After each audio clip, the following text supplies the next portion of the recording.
सम्राट अशोक, विजेता से शांति का संदेशवाहक। भारत के इतिहास में सम्राट अशोक महान का नाम न केवल एक शक्तिशाली शासक के रूप में, बल्कि एक ऐसे राजा के रूप में अंकित है जिसने हिंसा से मानवता की ओर, युद्ध से शांति की ओर अपने जीवन का मार्ग बदल दिया। अशोक का जन्म 304 ईसा पूर्व में हुआ था। वे मौर्य वंश के महान सम्राट बिंदुसार के पुत्र थे। युवावस्था से ही वे बुद्धिमान, पराक्रमी और महत्वाकांक्षी थे।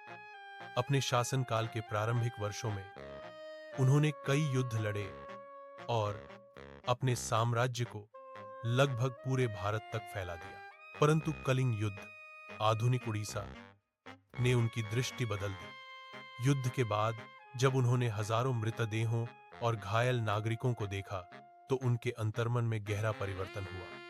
उन्होंने महसूस किया कि असली जीत तलवार से नहीं, बल्कि मानवता और करुणा से होती है।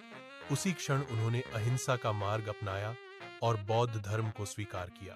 इसके बाद अशोक ने अपने शासन को धर्म के राज में बदल दिया।